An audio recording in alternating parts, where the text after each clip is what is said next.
24 അധ്യായം ലൂക്കോസ് സുവിശേഷം 24 അധ്യായത്തിൻ്റെ 5-ാമത്തെ വാക്യം.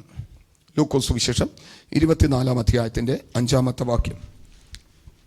ഭയപ്പെട്ട മുഖം കുനിച്ചു നിൽക്കുമ്പോൾ അവർ അവരോട്, നിങ്ങൾ ജീവനുള്ളവനെ മരിച്ചവരുടെ ഇടയിൽ അന്വേഷിക്കുന്നത് എന്ത്? മതി.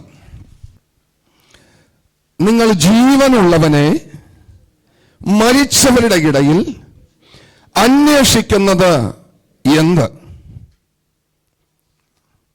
നമ്മൾ പലരും പ്രാർത്ഥിക്കുമ്പോൾ പറയും ജീവനുള്ള യേശു ക്രിസ്തുവിൻ നാമത്തിൽ, ഇല്ലേ? നമ്മുടെ ദൈവത്തിന് എന്തുണ്ട്?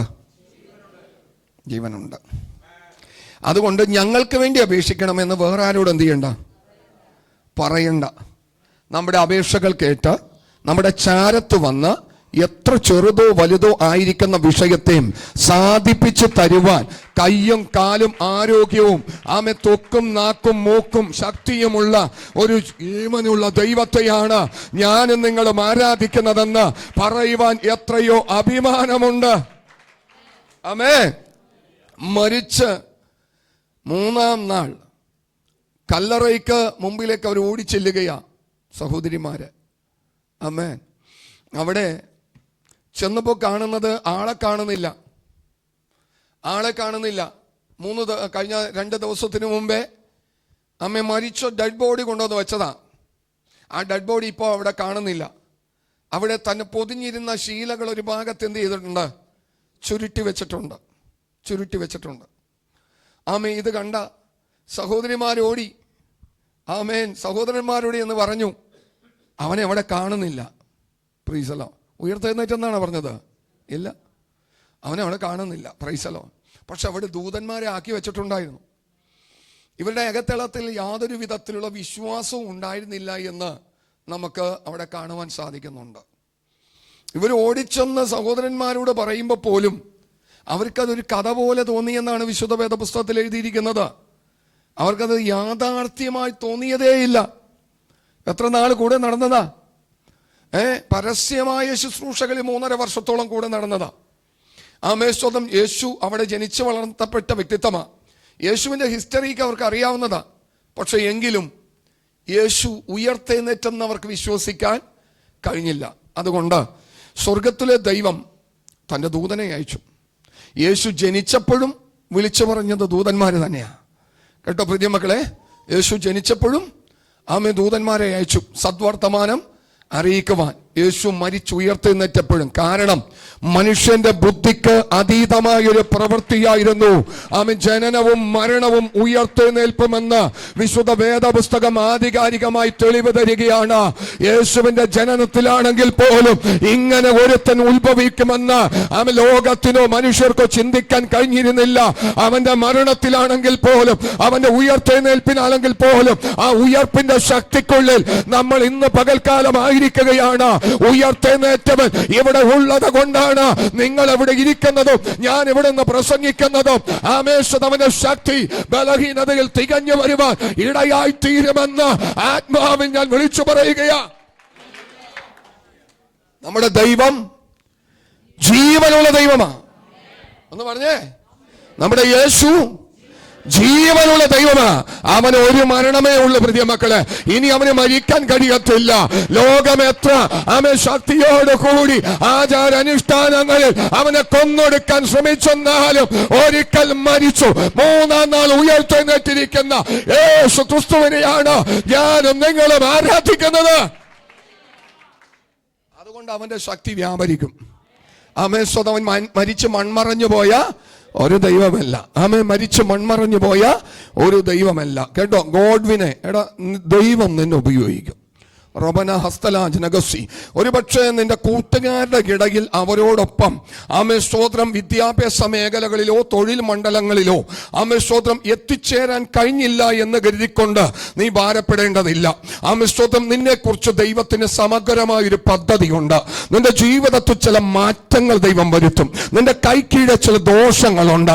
സ്വർഗത്തിലെ ദൈവം അത് എടുത്തു മാറ്റി തിരുനാമത്തിന്റെ മഹത്വത്തിനായി കർത്താവിന്റെ വരവ് താമസമെങ്കിൽ സ്വർഗത്തിലെ ദൈവം നിന്നെ കൈക്കൊള്ളുന്ന ദിവസങ്ങളുണ്ടെന്ന് പരിശുദ്ധാത്മാവ് ഇടപെടുകയാണ്. വിശ്വസിച്ചാൽ നീ ദൈവത്തിന്റെ മഹത്വം കാണും. ഇന്ന് വരെ സാധ്യതകളില്ല, പക്ഷെ സാധ്യതകൾ പരിശുദ്ധ ദൈവം നിനക്ക് മുമ്പാകെ തുറക്കും. പ്രാർത്ഥനകളുടെ കണ്ണുനീരിന്റെ മറുപടി കേട്ടോ. അപ്പന്മാർക്ക് ചെയ്തെടുക്കാൻ പറ്റാത്തത് മക്കൾ ചെയ്യും കേട്ടോ. പിതാക്കന്മാർക്ക് ചെയ്യാൻ പറ്റാത്തത് തലമുറകൾ ചെയ്യും. നീ വിശ്വസിച്ചു പ്രാർത്ഥിച്ചോ.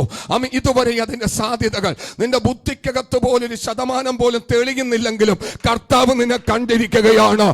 സ്വർഗത്തിലെ ദൈവത്തിന് നിന്നെ കുറിച്ചൊരു പ്ലാൻ ഉണ്ട്, പദ്ധതിയുണ്ട്. അവനത് നിവർത്തീകരിക്കും. ഈ ദിവസങ്ങളിൽ അവനുമായിട്ട് പറ്റിയിരിക്കാൻ തക്ക വിധം എന്റെ മകനൊന്ന് ഒരുക്കപ്പെട്ടുകൊള്ളണമെന്ന് പരിശുദ്ധാത്മാവ് ബുദ്ധിമുപദേശിക്കുകയാ. അടുക്കണം നീ. നിന്നെ ദൈവം അടുപ്പിക്കും കേട്ടോ. യേശു അടുപ്പിക്കും. യേശു ചിലതിനെ ഇതിനകത്തുനിന്ന് കാണുന്നുണ്ട്. ദൈവം അടുപ്പിക്കും ചിലതിനെ. ഹല്ലേലൂയ. നമ്മുടെ ചിന്തകളൊന്നും അല്ല പ്രിയമക്കൾ. നമ്മൾ ചിന്തിക്കുന്നവരാരും തന്നെ ആയിരിക്കത്തില്ല. ഹല്ലേലൂയ. കർത്താവിന് വേണ്ടി അധികം പ്രയോജനപ്പെടുന്നവർ നമ്മൾ ചിന്തിക്കുന്നവരൊന്നും ആയിരിക്കത്തില്ല. സ്തോത്രം. കാരണം അങ്ങനെയെങ്കിൽ അതെല്ലാം മാനുഷികമായി പോകും. നമ്മൾ ആഗ്രഹിക്കുന്ന ഒരു സമയത്താണ് യേശു വരുന്നതെങ്കിൽ അത് മാനുഷികമാണ്. നമ്മൾ ചിന്തിക്കുന്ന കണക്കൂട്ടുന്ന സമയത്താണ് യേശു വരുന്നതെങ്കിൽ അത് മാനുഷികമാണ്. സ്വതം ഒരു മനുഷ്യന്റെ ബുദ്ധിക്കും തോന്നാത്ത, ഒരു മനുഷ്യനും ചിന്തിച്ചിട്ടില്ലാത്ത സമയത്തായിരിക്കും സർവശക്തനായ യേശുവിനെ മടങ്ങി വരുമെന്നും ദൈവജനം മറന്നു പോകരുതെന്ന് ആത്മാവിൽ ഞാൻ ഓർപ്പിക്കുകയാണ്. അവന് നമ്മെ കുറിച്ചും സ്വതം ലോകത്തെ കുറിച്ചും സമഗ്രമായൊരു പദ്ധതിയുണ്ട്. അപ്പോ ഇവനെ ഇന്ന് പലരും അന്വേഷിക്കുന്നത് എവിടെയെന്നറിയാമോ? മരിച്ചവരുടെ കൂട്ടത്തിലാ. ഇന്ന് യേശുവിനെ അന്വേഷിക്കുന്നത് മരിച്ചവരുടെ കൂട്ടത്തിലാ. അതുകൊണ്ടാണ് പലരും വിളിച്ചോ ഞങ്ങൾക്ക് വേണ്ടി എന്ത് ചെയ്യണേ? സ്തോത്രം. ഇല്ല പ്രിയമക്കളെ, ഇവനെ ജീവനുള്ളവരുടെ അടുക്കൽ അന്വേഷിക്കണം. ആരുടെ അടുക്കൽ അന്വേഷിക്കണം? ജീവനുള്ളവരുടെ അടുക്കൽ. സ്തോത്രം. അപ്പോസ്തല പ്രവർത്തനം 4-ാം അധ്യായത്തിന്റെ 8-ാം വാക്യം മുതൽ വായിക്കുമ്പോൾ അവിടെ പത്രോസ് ചില കാര്യങ്ങൾ നിരത്തുന്നുണ്ട്. സ്തോത്രം. വായിക്കാമോ നമുക്ക്? പത്രോസ് പരിശുദ്ധാത്മാവ് നിറഞ്ഞവനായി അവരോട് പറഞ്ഞത്. ജീസസ്. ഹല്ലേലൂയ. പത്രോസ് എന്ത് നിറഞ്ഞു? ആത്മാവ് നിറഞ്ഞു. പത്രോസ് എന്ത് നിറഞ്ഞു? ആത്മാ നിറവ് പ്രാപിക്കണം കേട്ടോ പ്രിയമക്കളെ. സ്തോത്രം. ഈ ലോകത്തിൽ നിങ്ങൾക്ക് അത്യാവശ്യം വിദ്യാഭ്യാസമുണ്ട്. ഞാൻ കഴിഞ്ഞ വ്യാഴാഴ്ച സ്വതം നെടുങ്ങാട് ശിവപുരന്റെ ഭവനത്തിൽ മീറ്റിംഗ് നടന്നുകൊണ്ടിരിക്കുമ്പോൾ പരിശുദ്ധാത്മാവിൽ എങ്ങനെ പറഞ്ഞു, എൻ്റെ യുവതലമുറകളെ, നിങ്ങൾക്ക് വിദ്യാഭ്യാസമുണ്ട്, നല്ല തൊഴിലിനായിട്ടൊക്കെ നിങ്ങൾ ആഗ്രഹിക്കുക, വേണം, നല്ല സാലറി നിങ്ങളുടെ കരത്തിൽ ലഭിക്കണം, ഞങ്ങളുടെ ആഗ്രഹമാണ്. പക്ഷെ അതിനേക്കാൾ അപ്പുറമായിട്ടൊരു ആഗ്രഹമുണ്ട്. ദൈവകൃപ, ദൈവശക്തി, ആത്മാവിന്റെ താലന്ത് ഈ ദിവസങ്ങൾ നിങ്ങൾ അധികമായി പ്രാപിക്കണമെന്ന് ആത്മാവ് ഞാൻ ഓർപ്പിക്കുകയാണ്. ജോലിക്കൊരു പരിമിതികളുണ്ട്, ശമ്പളത്തിനൊരു പരിമിതികളുണ്ട്. പക്ഷെ പരിധിയില്ലാതെ വണ്ണം നടത്തുവാൻ ദൈവകൃപയ്ക്ക് കഴിയുമെന്ന് ആത്മാവ് ഞാൻ വിളിച്ചു പറയുകയാണ്. ആത്മാവിനാൽ നീ നിറയണം കേട്ടോ. കൃപയ്ക്ക് മൂല്യം കൊടുക്കണം. മാതാപിതാക്കളെ, നിങ്ങളുടെ മക്കളോട് പറയണം, എൻ്റെ മോനെ, സ്വതം നീ പണിയെടുത്ത ലക്ഷങ്ങൾ എനിക്ക് തന്നില്ലെങ്കിലും കൃപ പ്രാപിച്ച യേശുവിന്റെ മകനായും മകളായും ജീവിക്കണമെന്ന് നല്ലൊരു സദുപദേശം യുവതലമുറകൾക്ക് നിങ്ങൾക്ക് കൈമാറാൻ പറ്റുമോ? അവരിൽ നിന്ന് വാങ്ങുന്ന ശമ്പളമല്ല, അവരിൽ നിന്നുള്ള കൃപയെ കണ്ട് ദൈവത്തെ മഹത്വപ്പെടുത്തുവാൻ ഒരുക്കമുള്ള എത്ര മാതാപിതാക്കളുണ്ട്? തീരുമാനമെടുക്കാമോ പ്രിയമക്കളെ? ഹല്ലേലൂയ. ശമ്പളമെല്ലാം വന്നോളും കൃപയുണ്ടെങ്കിൽ. ഹല്ലേലൂയ. കൃപയില്ലാതെ ശമ്പളം മാത്രമാണെങ്കിൽ അത് വറ്റിപ്പോകും. കൃപയോടുകൂടി കിട്ടുന്ന ശമ്പളമാണെങ്കിൽ അത് വറ്റത്തില്ല പ്രിയമക്കളെ. സ്വതം അത് വർദ്ധിച്ചുകൊണ്ടേയിരിക്കും. അതൊരിക്കലും തീർന്നു പോകത്തില്ല. അത് ഉത്ഭവിച്ചുകൊണ്ടേയിരിക്കും. കൃപയ്ക്ക് സ്വതം അന്തമില്ല പ്രിയമക്കളെ. അത് വർദ്ധിപ്പിച്ചുകൊണ്ടേയിരിക്കണം. കൃപ പ്രാപിക്കണം.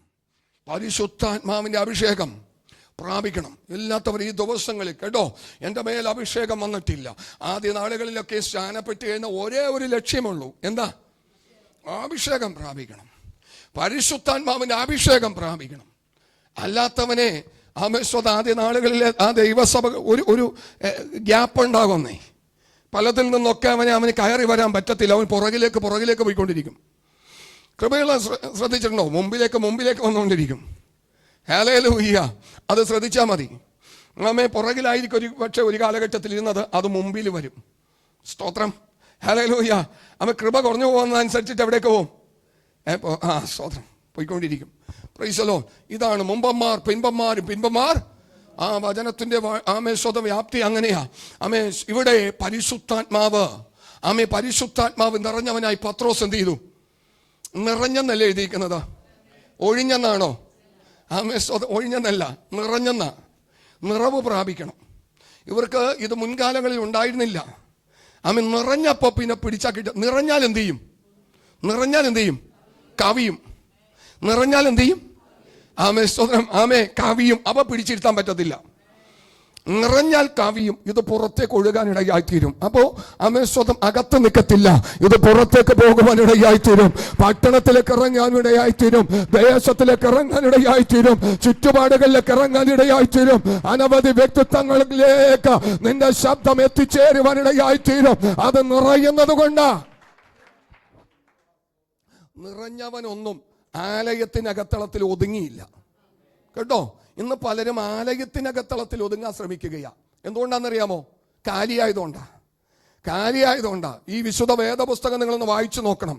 ആമേൻ. നിറഞ്ഞവരെല്ലാം പട്ടണത്തിന് പുറത്തേക്ക് ഇറങ്ങി, പ്രിയ മക്കളെ, ദേശത്തിന്റെ പുറത്തേക്ക് ഇറങ്ങി അത്ഭുതങ്ങൾ, അടയാളങ്ങൾ, വീര്യപ്രവർത്തികളായി സഭയെ ഉറപ്പിച്ചു പോകുന്ന സ്വർഗത്തിലെ ദൈവം അവരിലൂടെ വൻ പ്രവർത്തികളെ ചെയ്തെടുപ്പാൻ തുടങ്ങി.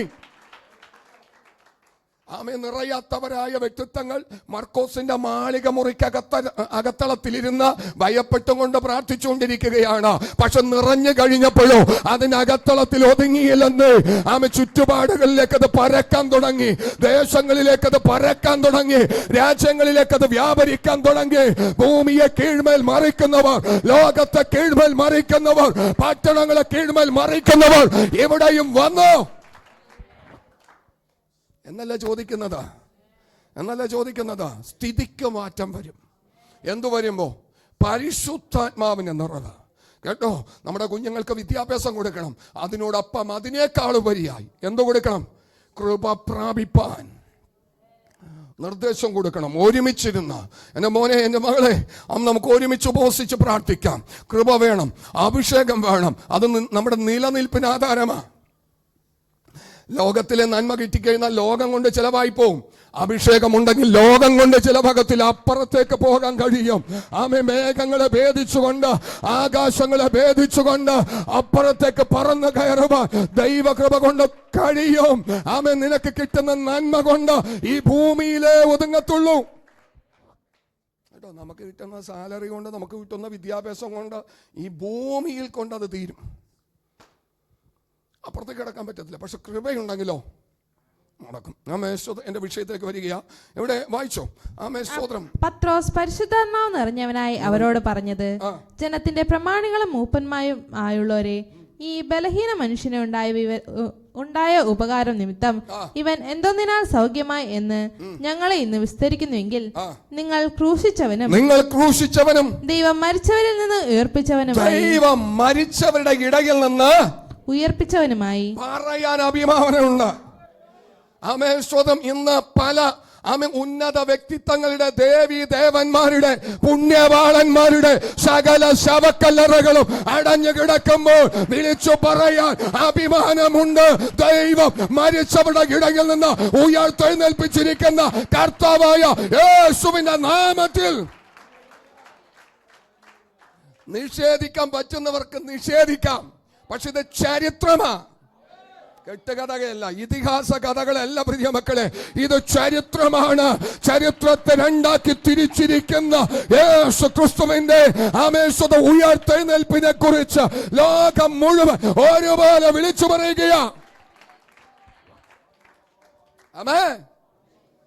നിങ്ങൾ ക്രൂശിച്ചവനും ദൈവം മരിച്ചവരുടെ ഇടയിൽ നിന്ന് ഉയർപ്പിച്ചവനുമായ നസ്രായനായ യേശുക്രിസ്തുവിന്റെ നാമത്തിൽ തന്നെ ഇവൻ സൗഖ്യമുള്ളവനായി. ഒരു മുടന്തനായിട്ട് കഴിഞ്ഞ നാൾ വരെ ദൈവാലയത്തിന്റെ ഗോപുല വാതിൽ ഇരുന്നിരുന്നവനാ ഇപ്പൊ തുള്ളിയും ചാടിയും കൊണ്ട് ദൈവാലയത്തിനകത്ത് കയറിയിരിക്കുകയാ. അവനെ പിടിച്ചു നിർത്തിക്കൊണ്ട് അവര് പറയുന്നത്, ഈ ബലഹീന മനുഷ്യനുണ്ടായത് ഞങ്ങളുടെ ശക്തിയല്ല, ഞങ്ങളുടെ കഴിവല്ല, ദൈവം മരിച്ചവരുടെ ഇടയിൽ നിന്ന് ഉയർത്തെഴുന്നേൽപ്പിച്ചിരിക്കുന്ന നസ്രയനായ യേശു ക്രിസ്തുവിന്റെ നാമത്തിൽ തന്നെ ഉയർപ്പിന്റെ ശക്തിക്ക് വിടുതൽ കൊടുക്കാൻ കഴിയും. കേട്ടോ പ്രിയ മക്കളെ, ഉയർപ്പിന്റെ ശക്തിക്ക് വിടുതൽ കൊടുക്കാൻ കഴിയും. കേട്ടോ, ഉയർപ്പിന്റെ ശക്തി അനുഭവിക്കുന്നവരാ. ഒതുങ്ങിയിരിക്കേണ്ടവരാണോ? അല്ലെന്നേ, അല്ലെന്നേ. ആമേൻ, സ്തോത്രം, ഹല്ലേലൂയ. നിങ്ങൾ ജീവനുള്ളവനെ മരിച്ചവരുടെ ഇടയിൽ അന്വേഷിക്കരുത്. ആമേൻ, അവന്റെ ശക്തി വ്യാപരിക്കണം. യേശു ക്രിസ്തുവിനോട് ചേരുവാൻ സ്നാനമേറ്റിരിക്കുന്നവരായി നാം എല്ലാവരും അവനെ അവനെ അവനെ വാക്കണ്ട, അവനെ ലഭിച്ചെന്നാണ് പറയുന്നത്. ധരിച്ചിരിക്കുന്നു. എവിടെ വാക്യം? ഗലാത്യ ലേഖനം 3-ാം അധ്യായം 27-ാം വാക്യം. വേഗത്തിലെടുത്തേ, വേഗത്തിലെടുത്തേ, വേഗം വായിച്ചേ. ക്രിസ്തുവിനോട് ചേരുവാൻ സ്നാനം ഏറ്റിരിക്കുന്ന നിങ്ങൾ എല്ലാവരും ക്രിസ്തുവിനെ ധരിച്ചിരിക്കുന്നു. എന്ത് ചെയ്തിരിക്കുന്നു? എത്ര പേര് ധരിച്ചിട്ടുണ്ട്? എത്ര പേര് ധരിച്ചിട്ടുണ്ട്? ധരിച്ചിട്ടുണ്ടോ? ധരിച്ചിട്ടുണ്ടെങ്കിൽ അവൻ എന്ത് ചെയ്യും? നമ്മൾ ഈ വസ്ത്രം ധരിച്ചിരിക്കുന്നത് ഇത് എന്നോട് കൂടെ ഉണ്ട്. ഈ വസ്ത്രം എന്നോട്. അപ്പൊ യേശു ക്രിസ്തുവിനെ ധരിച്ചിരുന്നാലോ? ഉറപ്പുണ്ടോ? ഇങ്ങനെയൊക്കെ പറയുമ്പോൾ പറയും ഉറപ്പുണ്ട്. പക്ഷെ ഒരു വിഷയം വരുമ്പോ നമ്മൾ ഭാരപ്പെടുകയാണ്. ഉയർത്തെഴുന്നേറ്റിരിക്കുന്ന യേശു, ആമേൻ, ആരോട് കൂടെയുണ്ട്? അസാധ്യങ്ങളെ സാധ്യമാക്കുന്ന യേശു. നമ്മൾ ഇത് വിശ്വസിക്കുമ്പോഴേ ഈ പ്രവൃത്തി വെളിപ്പെടത്തുള്ളൂ. ക്രിസ്തീയ ജീവിതം എന്ന് പറയുന്നത് മുഴുവനും വിശ്വാസത്താലുള്ള ജീവിതമാണ്. കാരണം ഇതിനകത്ത് പറഞ്ഞിരിക്കുന്ന പലതും അസാധ്യമായ കാര്യമാണ്. ശാസ്ത്രത്തിന്റെ മുമ്പിൽ അസാധ്യമാണ്. കൊടുങ്കാറ്റ് ആമേശ്വത തിരമാലകളെ ഇട്ട് മാറിച്ച് ഇളക്കി പടകിനിട്ട് ഉലച്ചുകൊണ്ടിരിക്കുമ്പോൾ ഒരുത്തൻ എഴുന്നേറ്റ്, കാറ്റ് അടങ്ങുക, കടലേ. ശാസ്ത്രം വിശ്വസിക്കോ? ശാസ്ത്രം വിശ്വസിക്കോ? ആമേൻ. ചെങ്കടലിലേക്ക് മോശ നിന്നെ കരം നീട്ടുക, അതെന്ത് ചെയ്യും? രണ്ടായി പിളർന്നു. ശാസ്ത്രം വിശ്വസിക്കോ? വിശ്വസിക്കോ? ഹല്ലേലൂയ. ഒരിക്കലുമില്ല. ഞാൻ ഒരു ഭാഗത്ത് മഴ പെയ്യിക്കുകയും മറ്റൊരു ഭാഗത്ത് മഴ പെയ്യിക്കാതിരിക്കുകയും ചെയ്യും. ഇത് ദൈവം ചെയ്യിപ്പിക്കുകയാണെന്ന് പറഞ്ഞാൽ ശാസ്ത്രം വിശ്വസിക്കോ? ശാസ്ത്രം വിശ്വസിക്കോ? ഇല്ല. പിള്ളേർ, നമ്മുടെ പിള്ളേർ എഴുതിയ മഴ ഉണ്ടാകുന്നത് എങ്ങനെ? സർവശക്തനായ ദൈവം സ്വതം ഇത് എഴുതി വെച്ച കൊടുക്കോ? മാർക്ക് കൊടുക്കോ? ഇല്ല. വെള്ളം ബാഷ്പീകരിച്ച് നീരാവിയായി പൊങ്ങി തണുത്ത കാറ്റടിച്ച് താഴേക്ക് പതിച്ച് ഇങ്ങനെ എഴുതിയെന്നാലേ നമ്മുടെ പിള്ളേർക്ക് എന്ത് ചെയ്യത്തുള്ളൂ? സ്വതം മാർക്ക് കിട്ടത്തുള്ളൂ. സ്തോത്രം. ഇതിന്റെ അപ്പോ ശാസ്ത്രത്തിന് ഒരിക്കലും അംഗീകരിക്കാൻ പറ്റാത്തൊരു സംഭവമാണ്. പക്ഷേ വിശ്വാസത്താൽ നാം ഇത് പ്രാപിക്കുകയാണ്. വിശ്വാസത്താൽ നാം ഇത് പ്രാപിക്കുകയാണ്. അസാധ്യങ്ങളെ സാധ്യമാക്കുന്ന ഒരു സ്വർഗത്തിലെ ദൈവം നമ്മുടെ മധ്യത്തിലുണ്ട്. അവൻ മരിച്ച് മൺമറഞ്ഞു പോയവനല്ല, മരിച്ചവരുടെ ഇടയിൽ നിന്ന് നാം ഉയർത്തെഴുന്നേറ്റിരിക്കുന്ന കർത്താവായ യേശു ക്രിസ്തു തന്നെ. ഹല്ലേലൂയ. റോമാലേഖനം 1-ാം അധ്യായത്തിന്റെ 21-ാമത്തെ വാക്യത്തിൽ നമുക്കിങ്ങനെ കാണുവാൻ സാധിക്കുന്നു. സ്തോത്രം. അവർ അവനെ ദൈവമെന്നറിഞ്ഞിട്ടും, ഒന്ന് വായിച്ചേ. അവർ ദൈവത്തെ അറിഞ്ഞിട്ടും അവനെ ദൈവമെന്നോർത്ത് മഹത്വീകരിക്കുകയോ നന്ദി കാണിക്കുകയോ ചെയ്യാതെ തങ്ങളുടെ നിരൂപണങ്ങളിൽ വ്യർത്ഥരായി തീർന്ന് അവരുടെ വിവേകമില്ലാത്ത ഹൃദയം ഇരുണ്ടുപോയി. അതുകൊണ്ട് പട്ടിനെ ആരാധിക്കുന്നവർ, അതുകൊണ്ട് പാമ്പിനെ ആരാധിക്കുന്നവർ, അതുകൊണ്ട് പശുവിനെ ആരാധിക്കുന്നവർ, അതുകൊണ്ട് തേളിനെയും ലോകത്തിലുള്ള സകല ജന്തുക്കളെയും ആരാധിക്കുന്നവർ, കാരണം അവരുടെ വിവേകമില്ലാത്ത ഹൃദയം ഇരുണ്ടുപോയി. ദൈവത്തിലേക്ക് നോക്കുക. പാമ്പും പട്ടിയും പൂച്ചയും നത്തൊക്കെ എങ്ങനെ ദൈവമാകും? പ്രിയ മക്കളെ, ഒരിക്കൽ കെ എബ്രഹാം ആ ദൈവാസൻ ഇങ്ങനെ ശുശ്രൂഷിച്ചിട്ടുണ്ട്. അബദ്ധത്തിൽ താഴേക്ക് ഇറങ്ങുന്ന സമയത്ത് ഒരു പാമ്പിനെ കയറി നമ്മൾ കടിച്ചിട്ട് ചവിട്ടിയിട്ട് പാമ്പ് നമ്മളെ തിരിഞ്ഞ് കടിച്ചെന്നിരിക്കട്ടെ, എന്നിട്ട് ആരോടെങ്കിലും ഇന്ന് ഒരു സോറി പറഞ്ഞിട്ടുണ്ടോ?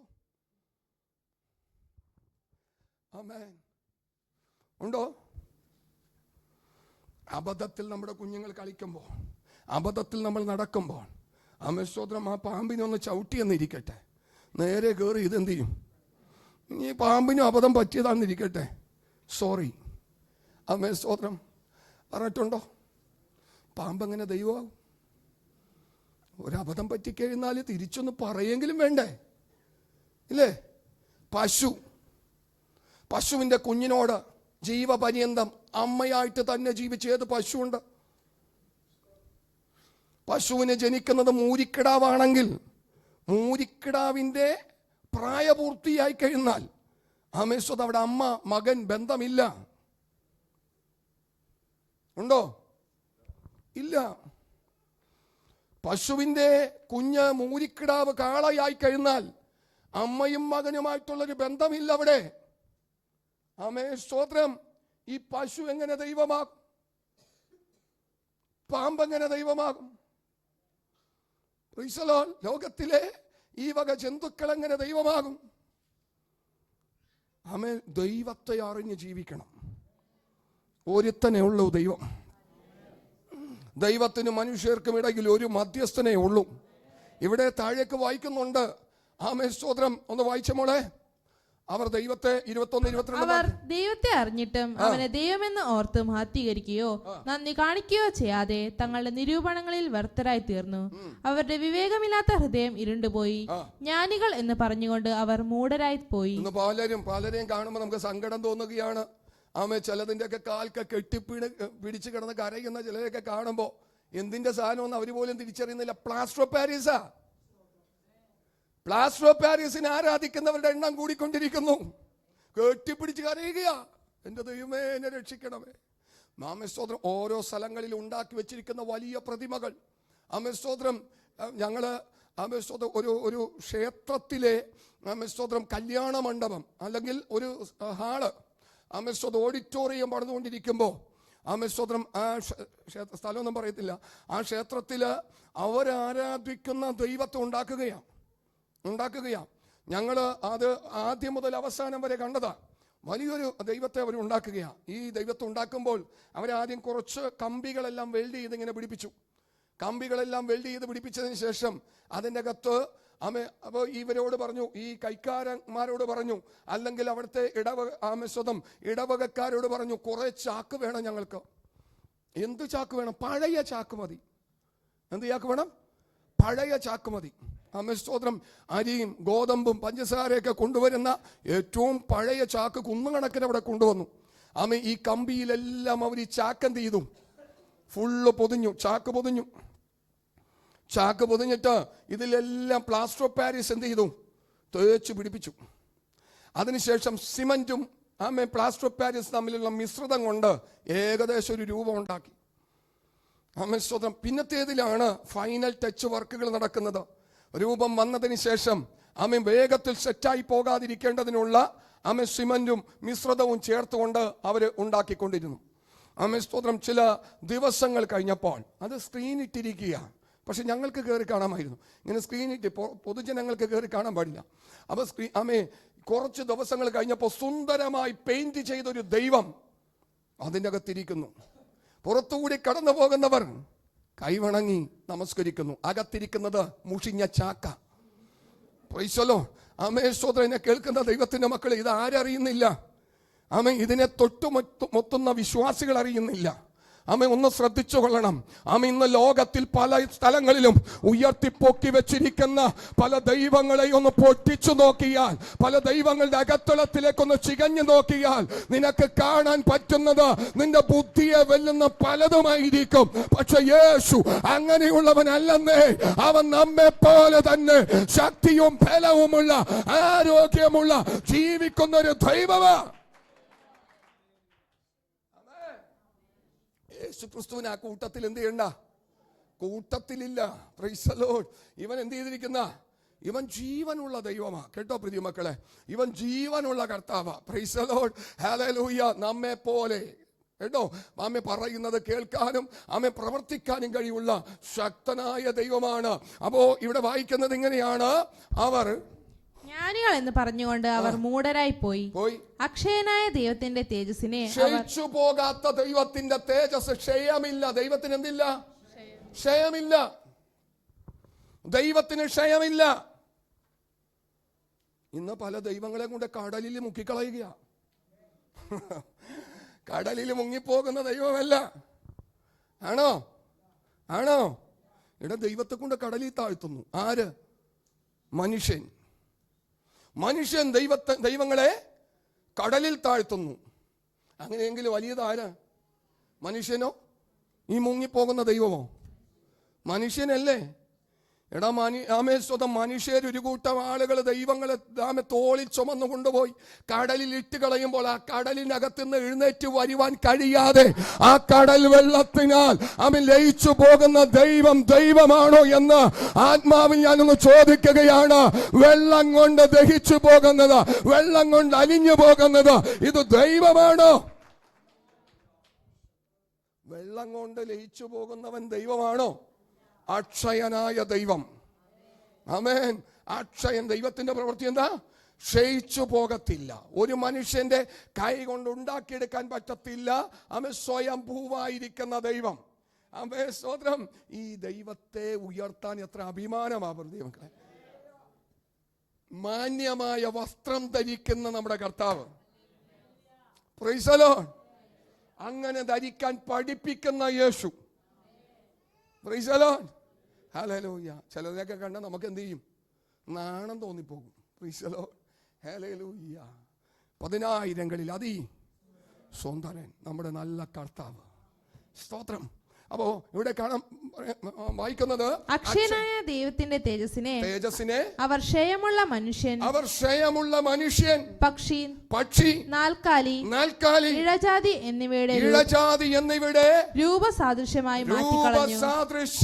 മാറ്റിക്കളഞ്ഞു.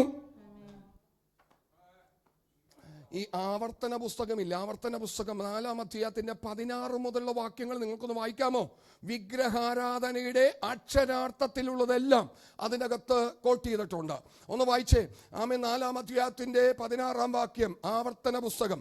ആമേ സ്വതം 4-ന്റെ 16. അതുകൊണ്ട് നിങ്ങൾ ആണിന്റെ എങ്കിലും പെണ്ണിന്റെ എങ്കിലും സാദൃശ്യമോ ഭൂമിയിലുള്ള യാതൊരു മൃഗത്തിന്റെയും. മോളെ അതിന്റെ 14-ാം വാക്യം മുതൽ ഒന്ന് വായിച്ചോ.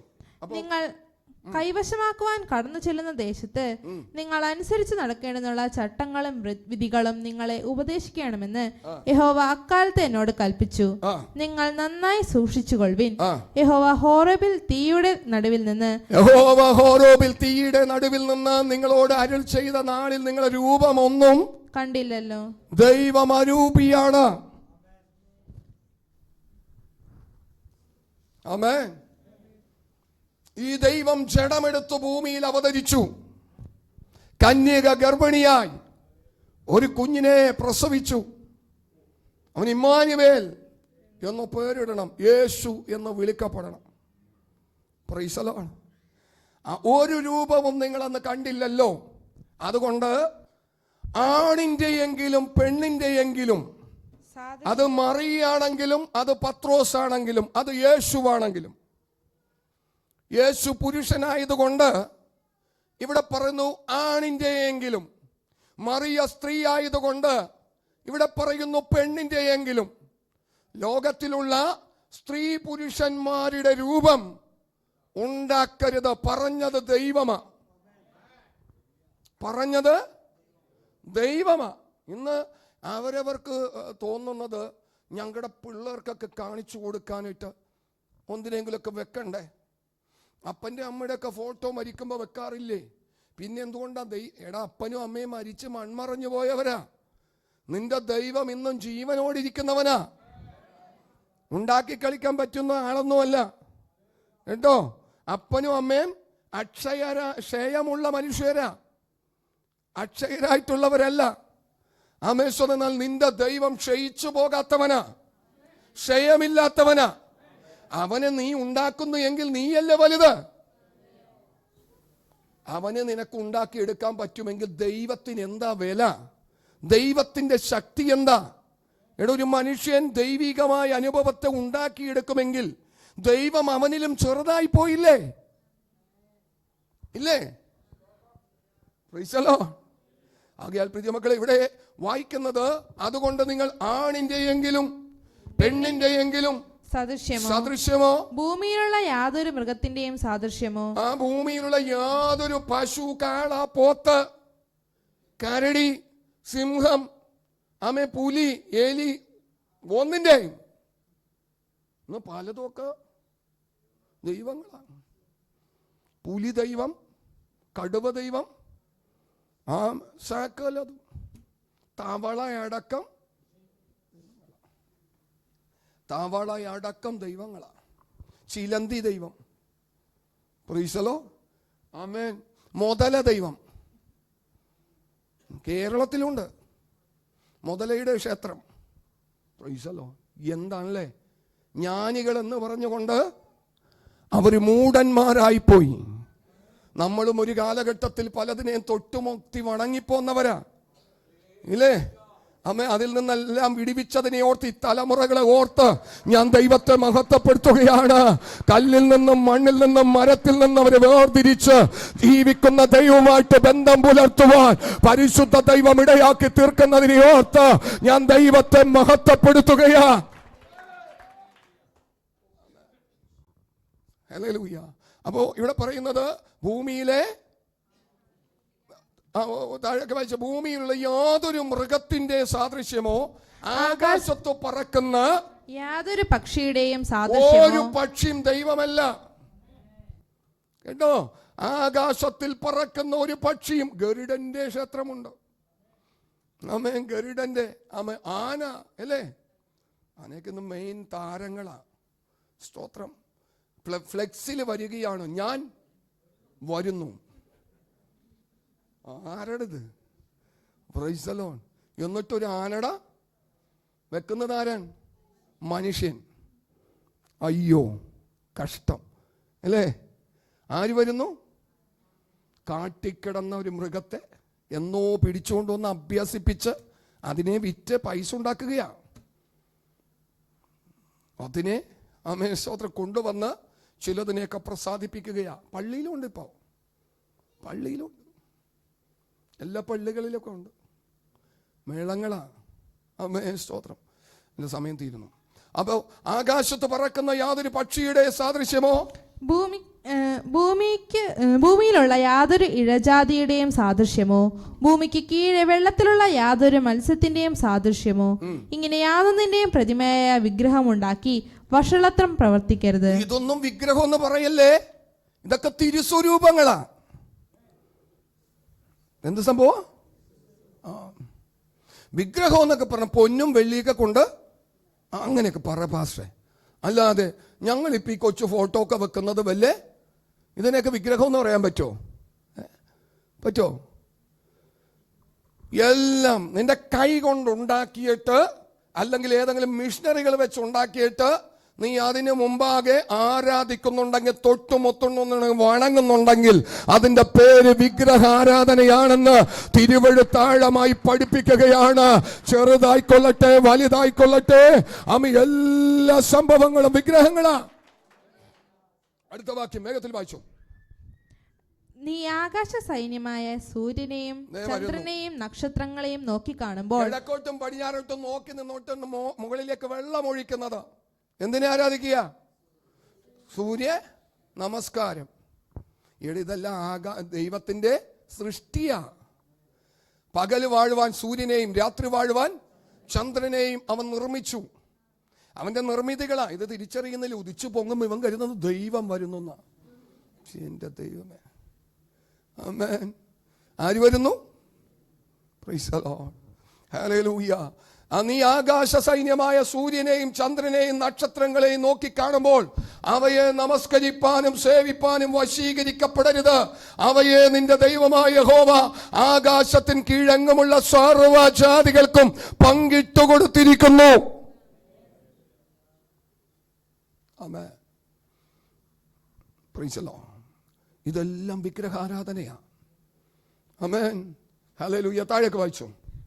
നിങ്ങളെയോ ഇന്ന് ഉള്ളതുപോലെ തനിക്ക് അവകാശ ജനമായിരിക്കേണ്ടതിന് യഹോവ തിരഞ്ഞെടുത്ത് നിങ്ങളെ മിസ്രയീം എന്ന ഇരുമ്പുലയിൽ നിന്ന്. കേട്ടോ പ്രിയ മക്കളെ, നിങ്ങൾ ഇതൊന്നും കണ്ട് അതിലേക്കൊന്നും എന്ത് ചെയ്യരുത്, തിരിയരുത്. നിങ്ങൾ ദൈവത്തിന്റെ ജനമാണ് കേട്ടോ. നമ്മൾ ദൈവത്തിന്റെ ജനമാണ്. ജീവനുള്ള യേശുവിനെ ആരാധിക്കുന്നവരാ. പറയണം അഭിമാനത്തോടെ കേട്ടോ. ആമേ കല്ലും മണ്ണും മരത്തിനെയൊന്നും എന്ത് ചെയ്യത്തില്ല. കർത്താവിൻ്റെ ദാസൻ ഇവിടെ നിന്ന് ആമേ ദൈവവചനം പ്രസംഗിച്ചപ്പോൾ ഇങ്ങനെ പറഞ്ഞു, ശദ്രക്ക് മേശക്ക് അബേദ്നെഗോ ഇല്ലേ, ആമേ സ്വന്തം തീ കണ്ടിട്ടൊന്നും അവരെന്ത് ചെയ്തില്ല, പേടിച്ചില്ല. ആമേ ഏകദേശം 120 മുഴമുള്ള ആമേ രാജാവിൻ്റെ ബിംബം കണ്ടിട്ടൊന്നും അവരെന്ത് ചെയ്തില്ല, അതിനെ ആരാധിച്ചില്ല. ആമേ സ്തോത്രം. അവർ ജീവനുള്ള ദൈവത്തിലേക്ക് അടുത്തു. അതുകൊണ്ട് ജീവനുള്ളവനെ മരിച്ചവരുടെ ഇടയിൽ അന്വേഷിക്കരുത്. അവൻ നമ്മുടെ ഇടയിലുണ്ട്. ജീവനുള്ള ദൈവമാണ് കേട്ടോ പ്രിയ മക്കളെ. ആമേൻ സ്തോത്രം. വിഗ്രഹമേതെന്നും ആമേൻ സ്തോത്രം ജീവനുള്ളത് ഏതെന്നും ഈ നാളുകളിൽ തിരിച്ചറിയുകയും തിരിച്ചു കൊടുക്കുകയും ചെയ്യണം. ആമേ പലതിനോടും പറയണം കേട്ടോ. ആമേ ഈ വചനങ്ങളാൽ ദൈവം നമ്മെ അനുഗ്രഹിക്കട്ടെ. ആമേ നമ്മൾക്ക് എല്ലാവർക്കും ആമേ അതാത് സ്ഥാനങ്ങളിൽ ഒന്ന് എഴുന്നേറ്റ് നിൽക്കാം.